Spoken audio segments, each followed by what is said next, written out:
you're a good-looking rooster still, Wiz. What's going on, mate? You could be a model. I don't know about that, bud. You got this salt and pepper going like me in the beard. That grey's coming through beautiful. Yeah, I know. Well, that's George. We've got to thank George Clooney for that. He made it all look good, He mate. made No us need look- to be scared of being grey and grabbing that dye. That's right. And it's kind of good because you can't get to a hairdresser's anyway to dye it. No one can do that. So No. what's going on, mate? How's life for you in lockdown? I know you got a few kids there. How's it all hanging? Yeah, good, brother, eh? Look, tough times all around for everyone. But, yeah, got the kids at home doing the homeschooling, teaching them all the subjects and everything they need to learn. At the moment, they pretty close to getting some A's. Yep. Not With get a that bit of from mum. bribery, bit of breakfast in the morning. But, it's all good, man. Tough times, but we're getting through it and doing what we can. Yeah, man. Oh, it's so, look, I've got to say, it is great to see you because we don't get to see each other. Everyone's the same. But I've done a couple of these shows and I've had the Ox, I've had Nita, I've had Stinger, I've had Wowie. And the fans just keep asking for you, brother. I don't know what it is. They just love you. Oh, no, it's good that you managed to catch up with the support crew, mate, but there's no need. You got the main man right The here, main mate, act. ready to go. Nah, look, I dare say, bro, look in there. Once I walked away from football, I've been pretty happy to just go about my life, live a quiet life. And then, like a lot of people, mate, in the end, they're wondering what you're up to, what you've been doing, how things are going. And, yeah, it's good to be able to feel that love again. Yeah, absolutely, mate. And I was thinking about it as I was driving today. I was thinking the Wizard and the career started in 95 and it was all pretty exciting. You had Gary Lyon, you had Jim Steins, you had some pretty elite guys around you, big names in the AFL. And you're from, Tamworth, a very small town, and you come from Western Australia to the MCG. It must have been, talk me through that for you, firstly, because we all know you as the Wiz, was able to do amazing things on the football field, and we'll get to that as well. But what was that transition like from a small town to the big deal MCG, Gary Lyon, all that stuff? Yeah, look, Tamworth is a very small town. You drive through, mate, you blink, you miss it, Yeah. That's how small it is. But there's about 300 people there and very close-knit community. But managed to watch Melbourne play finals in 94. So I got to actually watch the team. And then within a couple of months, mate, I was alongside those boys that I'd watched. My dream had come true, an opportunity to be traded for Phil Gilbert, Yep. who wanted to come back. Yeah, so Bernie Dunn was the football recruiter at the time. Richard Griffiths, obviously Barmy was the coach. They didn't have to do too much, mate, to persuade me to come across and try my luck out with the D's. My dad, I joke around with him along with my uncle, were my very first managers, and I joke around and told them that they sold me pretty short, Melbourne got the bigger and the better end of the deal, but the opportunity of being able to start the pre-season training alongside, some of the greats of not just the Melbourne Football Club, but of the game as well, to be able to train alongside of them, to learn. I was a very shy and shame young kid. That myself and Adam Uze was also drafted in that time in 95. Yep. We sort of learnt the craft and certainly learnt also about respect as well, you knuckled down, mate, you worked hard and you earned the respect of the boys, and that was just a great opportunity of a dream coming true for myself, It's interesting you say that, and I love that you're all about training hard and working on your game, and because you really did. And I suppose everyone just sees the highlights out in the ground, but we had Gary on and we had Schwarter on, and Schwarter made a good point about people coming through. Sorry, I didn't have Gary on. We had Schwarter on. Schwarter was talking about the guys coming through and creating a culture. And I remember when I got there, you could see that there was this good young crew, and yourself and Ooze, that were all about training hard. And the results sort of came a couple of years later. you prided yourself on your honest hard work on the track, didn't you, in the pre-season, having a full pre-season and doing all that. It might have slackened off towards the end of the career, but at the start... Well, I was always working hard, mate, because when you're behind everyone... Look, you pushed yourself to the very best that you possibly could, you know. We had a world of experience of players, and then there was a young group coming through behind that were leading the charge. And then that sort of held us in good stead as, the more experience we got, game, training-wise, and learning what it took to actually be an AFL player, bro. And then, success as well, what it's built on. And, we were lucky enough to be able to be guided by those experienced players. But then once they left the football club, we had a good nucleus of boys that came through together, and through the highs and the lows, mate, some great memories from all of us and what we were able to accomplish as well at times. So that's the early stuff. That's when you first get to the club. Then it gets to around about 98. And I reckon you clocked the game in 98. You were doing things out in that final series that I'd just never seen before on a football field, and a lot of people hadn't seen either. And that mark over Gary, come on, let's just talk about that mark in 98. I was right there. I was underneath for the crumb.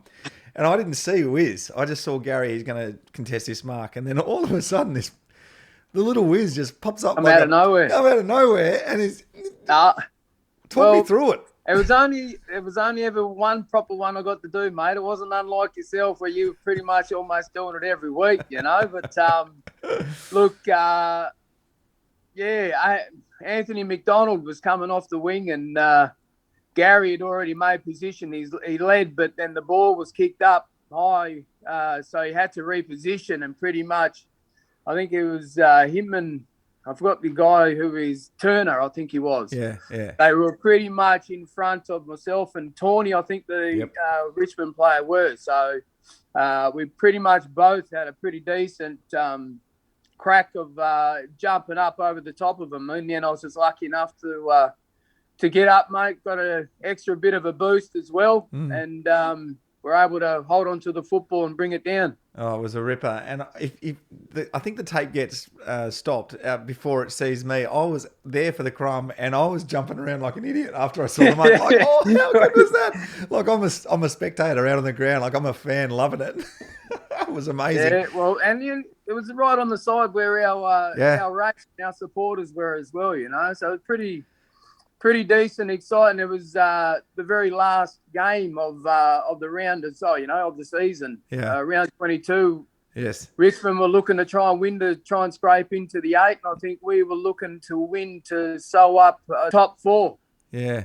So, I mean, the stakes were high, and then we came with our A game, mate, and we blew them away. We really played a really great brand and exciting brand of football that day too, which held us in good stead for the finals run. It 100% did, and we know what happened with the finals, and then we progressed a couple of years on to 2000, where you had one of your great seasons, kicked over 70 goals. I think you're all Australian in 2000, if my stats are correct, and we go all the way to a grand final.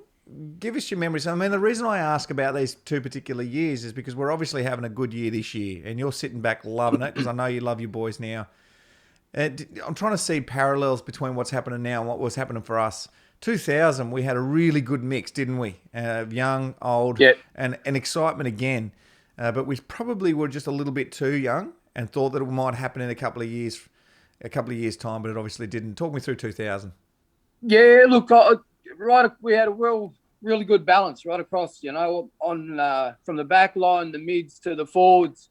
Everyone knew their role. We had an exciting brand of football as well, It was an attacking mentality, play on at all costs, get the ball rolling and get it in forward, get it in deep, So it made it a pretty exciting game and style for us forwards, So that's pretty much what I can see us with the other team that's coming through now, Like we've got some pretty decent backline players that hold down the forward, as in Lever and May.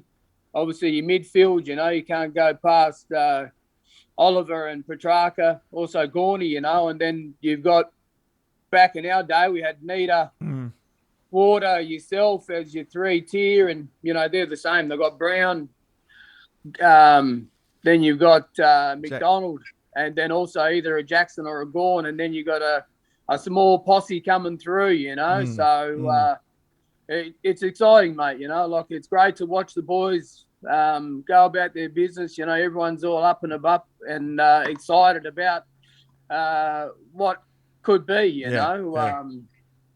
So, in them, we're all just hoping that they continue on. Yeah. Definitely, a tough game against Geelong.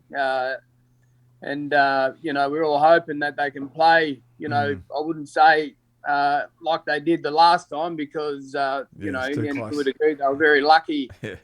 We're looking for a 4-quarter effort. Geelong's going to come. They're going to be wanting to play a lot better than what they did the week before, So we've got to be on our game and be ready to go from the get-go, from the very start of the bounce. That's right. Yeah, 4-quarter effort is exactly what we need. And you've got Bailey Fritsch in the forward line. I like what you say about our forward line. They can bob up and do the job when they need to do it. And you look at our team and you go, back line amazing, midfield amazing, probably the question mark over the forward line. But if you give them good opportunity, they can do anything. And a Bailey Fritsch will just pop up and take a hanger like you and I used to do every now and then and kick a goal or kick a bag. What did Gary say to you after he took that mark over his back? Did he say anything to you at all?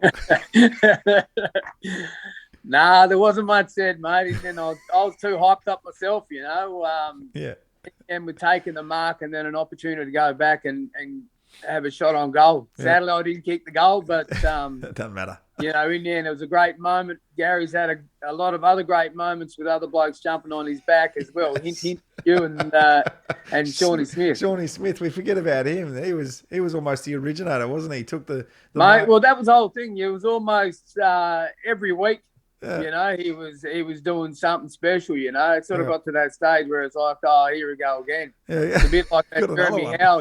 He takes mark of the year almost every year or a contender. Yeah. Exactly the same type of bloke. I reckon Shawnee Smith's taking that mark. He's rubbing the back of his head. You've put the boot in the back of him and he's scratching his back scratching his head after that mark going, Jesus. And then I've come into the team and I start doing it. I reckon that's the reason why I just got the hell out of there. Like, I'm not doing this anymore. I think so, mate. Well, you can't blame me for hurting his back. No. I only done it once. You boys were doing it a bit too regular. So his chiro or his physio bill needs to be sent out to you boys' address. Yeah, exactly. Now, fans out there that are listening to this, one of the great stories for our era, what every single player that played in this team when the Wizard was there, was in 1998, a pre-season game. It was one of the, I think it might have been like the Ansett Cup or something like that back then. Very early days of my career. And we played a game in New Zealand, right, against the Sydney Swans. Fans will know exactly what this is. We've got a new coach, Neil Danaher. Now, we had heard that he had the propensity to he had the nickname Rowdy. We didn't know why. Pretty quickly we found out why his nickname was Rowdy, didn't we? Half time, we barreled down into the rooms. Neil's obviously not doing as good as we probably could. Neil's walked in and absolutely ripped the bejesus out of Nita. I mean, he's our number one player, our number one star. He's our leader. He's the main man, Yeah. And pretty much like you said, the whole pre-season, we've got a new coach. Neil's come in and, mate, like the whole vibe, he was just cool, calm, collective, nice. Yep. Had everyone fooled, Yeah. We were able to play a practice game exhibition game against Sydney in New Zealand. And, we aren't playing as well as we know we could, but, we're still thinking, boys are still trying to get into the game, we haven't had a game of football, a proper game of football, and this is our chance just to get a touch and try and set the tone for the season coming up. And then we've come in at half time, mate, and then Neil Danaher is just rolling the pad, mate's gone flying, and then he's ripped in the Nita. Oh. I still think that's a little bit lighter than what I ended up copping. Well, hang on, what were you thinking in that moment when he's ripping in the Nita? I know what I was thinking. I sort of slinked to the corner a little bit out of his eyesight because I'd hurt my thumb in the game and I'd Went to the Yeah, physio well, room. that was the whole thing, mate. And then I knew I was playing. I wasn't playing the best game anyway. I'd been able to kick a couple of goals, and I ended up missing 2 tackles. Yeah. And they were ones where, look, if you picture your front on to a bloke coming at you with the ball, you try and guess which way they may be going. Yeah. If they step to their right, you go to the right, and he quickly zigged to the left before I had a chance. And by the time I got my hand on him, mate, my hands pretty much slipped straight off him, and he kept going. And pretty much Neil let me know all about it, Wizard. And, mate, that there keeps going. I'm telling you, I could have actually walked up to the kiosk there, mate, maybe had a pie and a Coke, finished them all up there, come back, and he would have been still going, Wizard. You missed 2 tackles, but going all right. You had to be there to believe this, ladies and gentlemen. Oh, Nita's already copped. And, the funny thing about it, out of all that, is he shouted that loud and that hard that he couldn't even continue talking about the matchups and the rest of how we were going to go out and play the second half. We had to pass it over to Hutchie, So he's like... He couldn't talk. So I laughed later on, but I was like, Sam's, you're right, mate. Oh, it was unbelievable. Jeff Farmer, David Neitz have copped the biggest sprays. They're our best 2 players, and I'm going, what? Geez, I better play well every single week or I'm going to cop a spray. He actually lost his voice, ladies and gentlemen. Chris Fagan had to take over the coaching for the rest of the game. He popped something in his throat. Couldn't do it anymore. Fair to say he calmed down a little bit from that point on, though. I didn't see him ever as bad as that. Yeah? No, yeah, look, the odd little individual meeting we used to have, that was the same thing, mate, every now and then, I'll give the old little story. There was a couple of times I'd had a day out, walked in pretty confident, like, I'll kicked 8, kicked 9, or whatever it might have been. Yeah. And going to the meeting, mate, and then he says tearing threads off me, Like, man, what's wrong with you, I've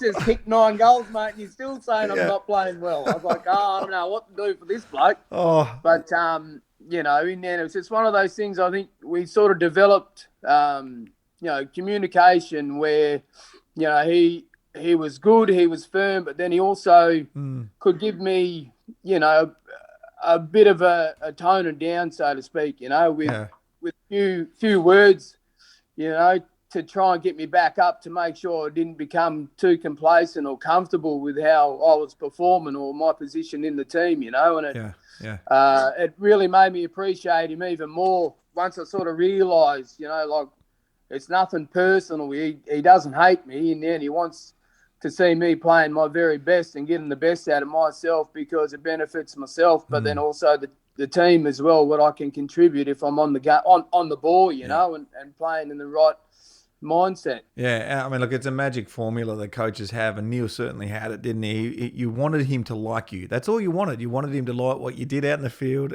and also you didn't want to get yelled at. There's this one game, not spray you either. Not spray you. There's this one game we played against Essendon. I don't know if you were playing with us then, Wiz. You might have gone to Freo. I don't know. Tell me if you remember this. But we were doing this thing where I might have been like a game before the finals. We end up losing, I think. And I'm supposed to play in a zone, but the zone was to ring up the guy. Like if we'd kick a point, instead of going sitting in the pocket in a zone or playing on a man, you had to circle up their bunch of guys that would sort of congregate in the middle of the ground. Yeah, together. So, and if someone broke, you would take the guy closest to you. Now, Neil had said all week, don't take the person that goes to the pocket. Let them have the pocket. I want them to have the pockets. There's a long way to the goals from there. They can have that. Just guard everything else. I'm like, yep. And I reckon he told me 5 times, Robbo, let them have the pocket, mate. Let them have the pocket. yeah, no worries. So anyway, second quarter, towards the end of the quarter, we're ringing them up. We just kicked a point, and I'm waiting to say, no, don't go to them if they go to the pocket. Don't go to them if they go to the pocket. All of a sudden, someone breaks past me. It's Jimmy Hurd.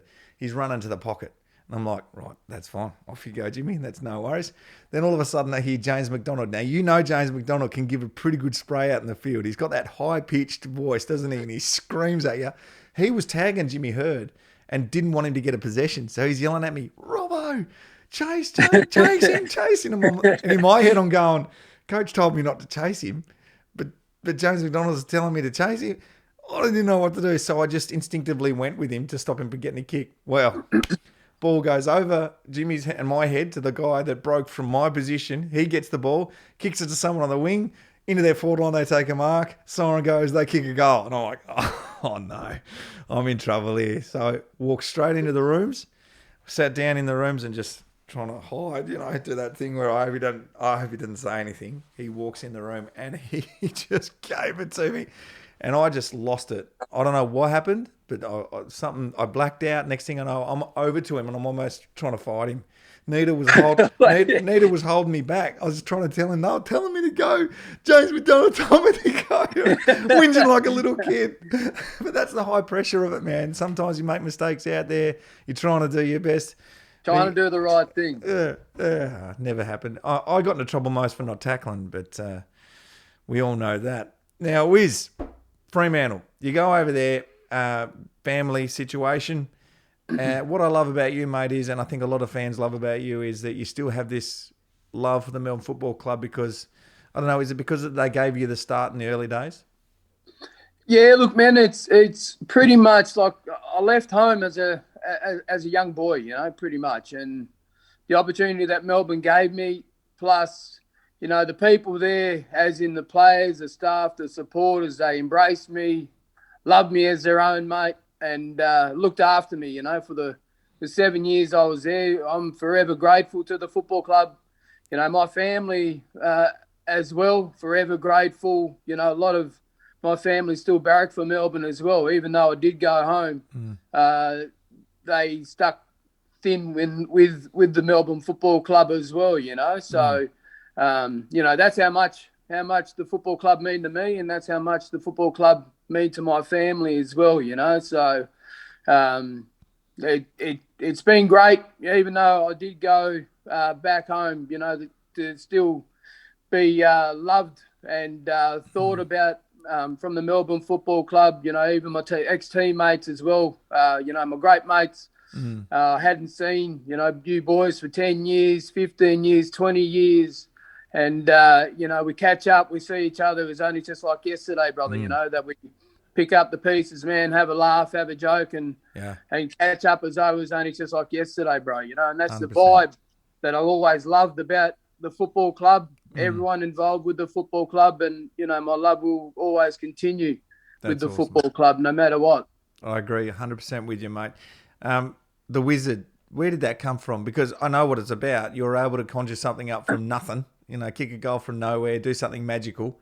But who coined it first? Was it Gary or was it commentators? No, it was actually the recruiter, Bernie Dunn. Yeah. So from what I heard, he actually came to either watch Damien or Darren Gasper. That's right. Play at South Fremantle, our waffle club, and I'd come up on a permit to come and play in the Colts game the exact same day. And what he put in his report was obviously I had a pretty good game, kicked a few goals, and managed to get a bit of the ball as well. So in his report, he put in that I was pretty much all over the ground. He was popping up here, popping up there. He's like a wizard. So and it's stuck. Somehow this has been passed on, and Gary Lyon got wind of it because, like I was saying, the pre-season training, I'm there, and then Gary's calling someone the wizard. I'm looking around thinking, who's the wizard? And not realising it was actually me, but look, I've been called many things over my lifetime, mate. I'll tell you what, I'm very happy with the wizard. That's a good one, isn't it? And talk about wizardry, that 9 goals and a half against Collingwood, it's got to probably rate as one of your best games in terms of output. I know you've played more consistent games, especially 98, you were doing amazing things. But everyone seems to remember that game. And it's the same for me. I think I kicked 7 against Collingwood one day. Everyone will always say, remember that Queen's birthday, because it was a big game, because it was against Collingwood. You kicked 9.5. What happened at halftime? You just went berserk in the second half. Yeah, look, pretty much a day. Like we're both in agreement, mate. Queen's birthday, it's a massive day, 2 arch rivals.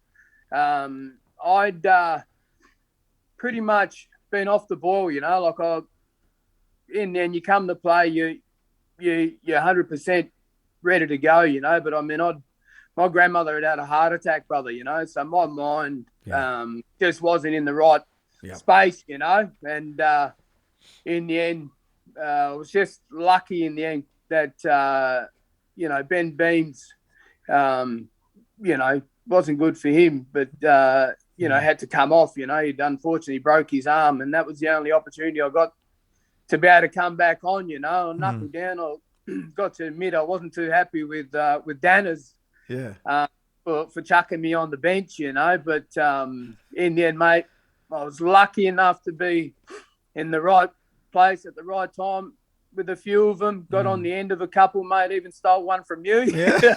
We won't. Don't talk about it.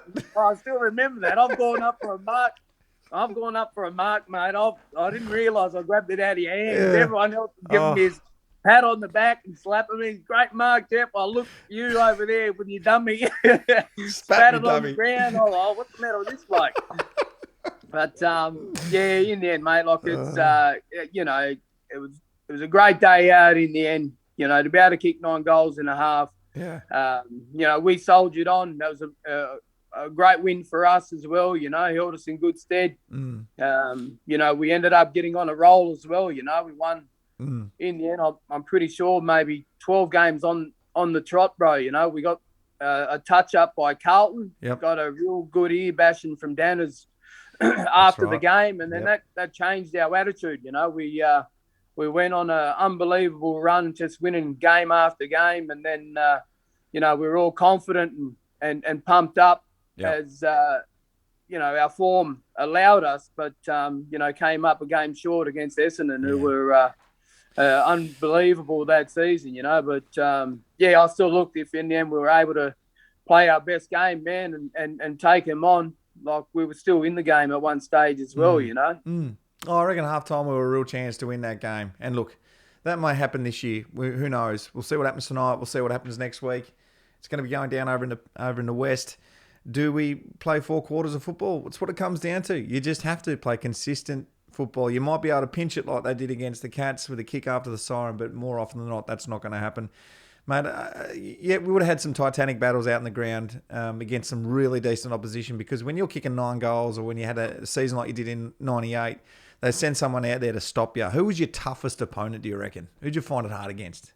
Yeah, look, man, it was all decent. Like, and then you're playing against, you know, guys that are there. Well, some of them, it all depends. You had your attacking defenders, but pretty much, you know, like if I got the opportunity, mate, I was going to make you pay. You know, there's guys like Shane Crawford, Peter Matera, Andrew McLeod, you know, like they're formidable names. And then I could keep continuing on with other guys, Byron Pickett, you know, John Blakey, Duncan Kellaway, Tony Liberatore. I could keep rattling names off. These are guys who you'd class as champions, mate, you know, of their football club and of the game. So, you know, I never got the opportunity to play against any slouches or blokes who were still coming up into the game. These guys were bona fide champions of the game, you know. So they were always tough, always hard. Yeah.